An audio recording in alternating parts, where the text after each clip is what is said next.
Online school में आप सभी का स्वागत है। आज का हमारा विषय, जैसे हमने पहले बताया था आपको हमारा टॉपिक, ऐसे ही आज हम आपको बता रहे हैं अपना आज का विषय। क्या है आज का हमारा विषय? संज्ञा, जो कि हमारा हिंदी ग्रामर का एक टॉपिक है, जो कि फर्स्ट टू एट्थ क्लास तक तो आता ही आता है ना। तो आज का हमारा टॉपिक क्या है? आज का हमारा टॉपिक है संज्ञा। तो हमें आज का टॉपिक तो भाई हमारा संज्ञा है, ठीक है। आज का हमारा टॉपिक संज्ञा ने देख लिया भाई, संज्ञा। बट अगर हमें पता ही नहीं होगा संज्ञा क्या होता है तो हमें आगे पढ़ने का क्या फ़ायदा होगा, है ना।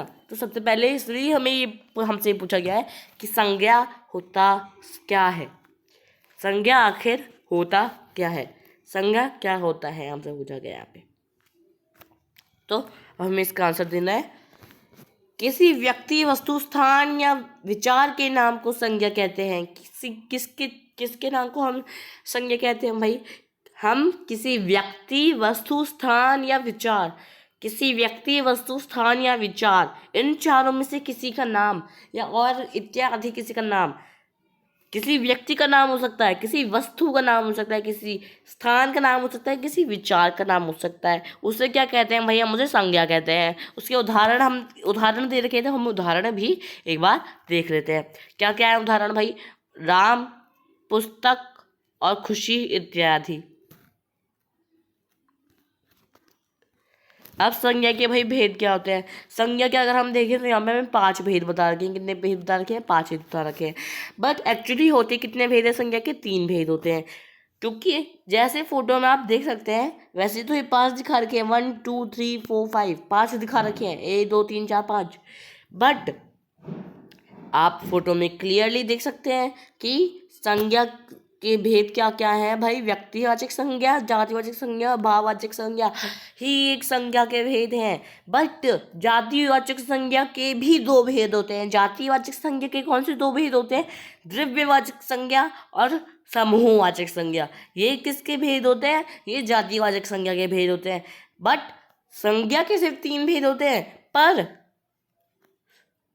जातिवाचक संज्ञा के भी 2 भेद होते हैं। इसलिए कभी कभी अगर हम कहेंगे 5 भेद होते हैं तो वो भी सही है, और अगर हम कहेंगे 3 भेद होते हैं तो वो भी सही है। अब देखो, व्यक्तिवाचक संज्ञा क्या होती है? व्यक्तिवाचक संज्ञा क्या होती है? व्यक्तिवाचक संज्ञा हमसे पूछा गया है। हमने देखा था कि व्यक्तिवाचक संज्ञा, जातिवाचक संज्ञा, भाववाचक संज्ञा के 3 भेद होते हैं। तो हमसे ये पूछा गया है कि अब व्यक्तिवाचक संज्ञा होता क्या है, तो हमें इसका आंसर देना है। व्यक्तिवाचक संज्ञा आखिर होता क्या है? व्यक्तिवाचक संज्ञा किसी विशेष व्यक्ति, स्थान, वस्तु या घटना के नाम को हम व्यक्तिवाचक संज्ञा कहते हैं भाई। किसी विशेष व्यक्ति, किसी विशेष स्थान, किसी विशेष वस्तु या किसी विशेष घटना को क्या कहते हैं? हम व्यक्तिवाचक संज्ञा कहते हैं, व्यक्तिवाचक संज्ञा कहते हैं, ठीक है। जैसे उदाहरण हम लेते हैं, उदाहरण तो हो जाएगा हमारा भाई राम, पटना, भारत, गंगा। क्यों? क्योंकि राम, हमने ये नहीं बोला बच्चे, हमने ये नहीं बोला लड़के, हमने बताया वो पर्टिकुलर लड़का, उस पर्टिकुलर लड़के का नाम राम है, तो वो एक पर्टिकुलर हो गया ना, एक विशेष व्यक्ति हो गया, तो वो व्यक्तिवाचक संज्ञा हो गया। पटना किसी वैसा नाम तो नहीं है ना, किसी एक विशेष स्थान का नाम है, तो हम उसे भाई पटना क्या हो गया? व्यक्तिवाचक संज्ञा हो गया। भारत किसी एक विशेष स्थान का नाम है, तो हम उसे ये नहीं कह सकते कि भाई वो व्यक्तिवाचक संज्ञा नहीं है। गंगा सिर्फ गंगा एक पर्टिकुलर नदी का नाम है। हमने ये तो नहीं बोला नदी, हमने बोला गंगा नदी। तो गंगा नदी तो एक पर्टिकुलर, एक विशेष स्थान, विशेष नदी है ना, उसकी वजह से हम उसे व्यक्तिवाचक संज्ञा कहते हैं। Okay, clear to all? अब जातिवाचक संज्ञा क्या होती है, हम उसकी परिभाषा देखते हैं। जातिवाचक संज्ञा की परिभाषा हम देखेंगे अब, ठीक है। जिन शब्दों से किसी प्राणी या वस्तु की पूरी जाति का बोध होता है उसे जातिवाचक संज्ञा कहते हैं। जातिवाचक संज्ञा के हमने 2 भेद देखे थे, है ना। बट पहले हम जातिवाचक संज्ञा देखते हैं। पहले जातिवाचक संज्ञा, भाई जातिवाचक संज्ञा होता क्या है, उसकी परिभाषा हमने देखी है अभी। अब उसे समझते हैं। जिन शब्दों से किसी प्राणी या वस्तु, किसी प्राणी या किसी वस्तु की पूरी जाति, उसका एक पर्टिकुलर नहीं, एक विशेष नहीं, पूरी जाति का बोध हो, उसे हम क्या कहते हैं, उसे हम जातिवाचक संज्ञा कहते हैं। अब इसका उदाहरण देख लो। लड़का, हमने ये तो नहीं बोला राम, राम तो एक विशेष व्यक्ति का नाम हो गया, बट लड़का, लड़का ही पूरी जाति, लड़कों की पूरी जाति को वो बोध कर रहा है, तो हमारा भाई वो व्यक्तिवाचक संज्ञा हो गया। अब लड़की, लड़की क्या हुआ भाई, हमने ये तो नहीं बोला गीता सीता गीता 2 दोस्त है, तो वो एक विशेष व्यक्ति हो गई ना, विशेष लड़कियां हो गई। बट हमने बोला लड़कियां या लड़की, तो वो पूरी जाति को बोध कर रहा है, सिर्फ उन 2 लड़कियों या उन 1 लड़की को बोध नहीं कर रहा है वो, ठीक है।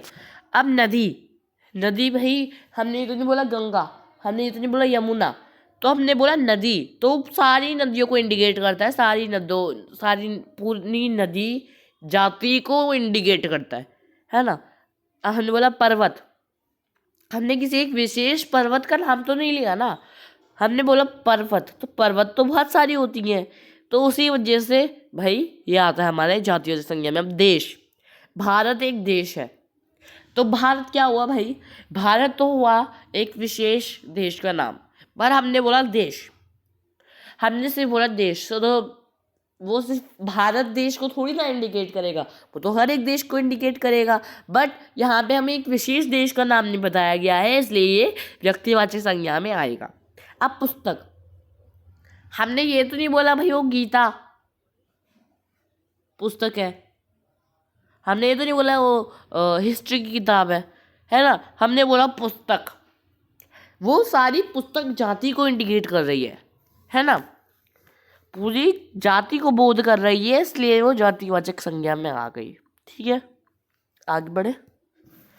अब आया भाई हमारा क्या, भाववाचक संज्ञा। भाववाचक संज्ञा हमसे पूछा यहाँ पे भाववाचक संज्ञा होती क्या है, क्या होती है भाई भाववाचक संज्ञा, तो देखो उसकी परिभाषा देखते हैं। जिन शब्दों से किसी गुण, अवस्था, भाव, दशा या धर्म का बोध होता है, उसे भाववाचक संज्ञा कहते हैं। क्या क्या बोध करता है भाई, किसी गुण के बारे में बताता है, किसी अवस्था के बारे में बताएगा, या किसी भाव के बारे में बताएगा, किसी दशा के बारे में बताएगा, किसी धर्म के बारे में बताएगा, तो वो क्या होगा भाई हमारा, वो भाववाचक संज्ञा कहलाएगा अगर गुण बताया गया है। जैसे गुण बताया गया कि वह लड़का बहुत गुणी है, या वो लड़का बहुत अच्छा, वो लड़का क्लास का टॉपर है, तो उसका गुण क्या हुआ भाई, वो बहुत अच्छा पढ़ता है और वो हमेशा क्लास में टॉप करता है, वो उसका गुण हुआ, है ना, तो उसको वो इंडिकेट करता है, ठीक है। अब इसको उदाहरण देख लो। बचपन, बचपन क्या है, एक अवस्था है, एक भाव है। बुढ़ापा एक अवस्था है, एक भाव है ना। सुंदरता, साहस, हंसी,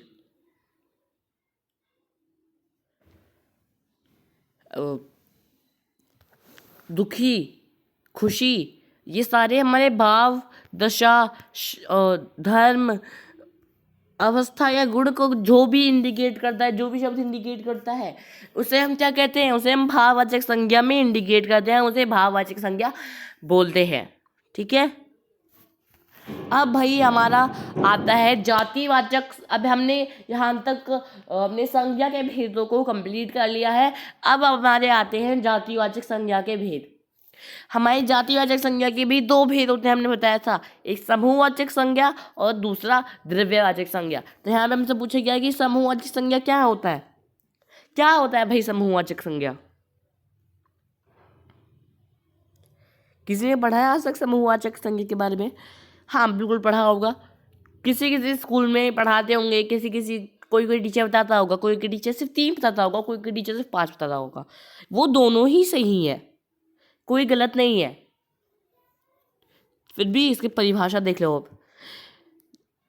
जिन शब्द से किसी समूह या समुदाय का बोध होता है उन्हें समूहवाचक संज्ञा कहते हैं। क्या भाई, हमने परिभाषा देखी, क्या समझ आया परिभाषा से? परिभाषा से हमें ये समझ आया, जिन शब्दों से, जो शब्द, जैसे हमने बोला कक्षा, वो एक शब्द है जो किसी एक समूह, बच्चों के समूह को बोध कर रही है, बोध कर रहा है ना वो शब्द कक्षा, तो हम उसे क्या कहेंगे भाई? वो आ गया हमारा समूहवाचक संज्ञा में आ गया, है ना, समूहवाचक संज्ञा में आ गया, जिसे हम इंग्लिश में कलेक्टिव नाउन भी कहते हैं, वही हमारा हिंदी में होता है समूहवाचक संज्ञा। अब समूहवाचक संज्ञा देखो, उदाहरण देख लो अब इसकी। कक्षा, टीम, परिवार, सेना, भीड़। भाई भीड़, बहुत ज़्यादा भीड़ हो जाती है कभी कभी, है ना। जैसे हमने बोला जाम लग गया भाई, तो बहुत सारी गाड़ियों, बाइक वगैरह बहुत सारी हैं, तो एक समूह हो गया। कक्षा, जैसे मैंने कक्षा का उदाहरण तो आपको डेफिनेशन दे दिया। टीम, एक टीम में, क्रिकेट टीम में 11 लोग होते हैं, तो वो एक 11 लोगों का समूह हुआ ना। अब परिवार में आप 4, 2, 3, आपके दादा दादी, मम्मी पापा, आप सब हो गए, तो वो एक समूह हो गया ना, ठीक है। अब सेना में बहुत सारे लोग होते हैं, एक सेना में बहुत सारे लोग होते हैं, हमने देखा भारतीय सेना, तो भारतीय सेना में कुछ गिने चुने लोग तो नहीं होंगे ना, बहुत सारे सैनिक होंगे, तो उसी हम भाई क्या कहते हैं? समूहवाचक संज्ञा कहते हैं, ठीक है। क्लियर? आगे आ जाओ।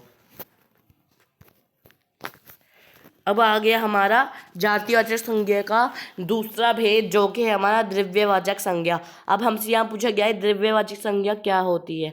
द्रव्यवाचक संज्ञा क्या होती है, अब देखो उसकी परिभाषा देखते हैं। अब हम जिन शब्दों से किसी द्रव्य या पदार्थ का बोध होता है, द्रव्य या पदार्थ का बोध होता है,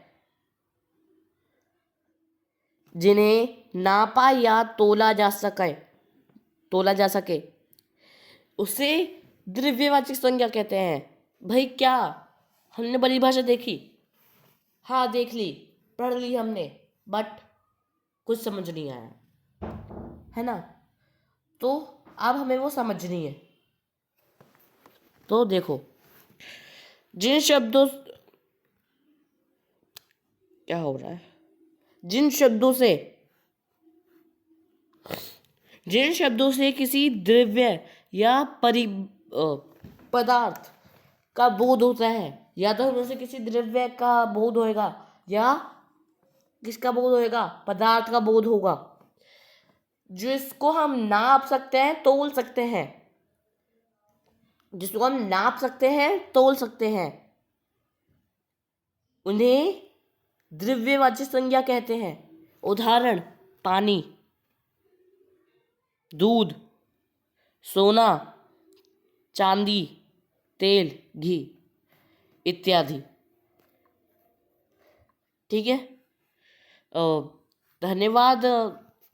मेरे को लगता है कि आज का टॉपिक संज्ञा आप सबको क्लियर हुआ होगा।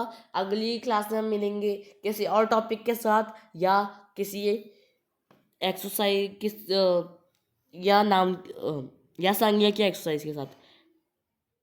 Thank you.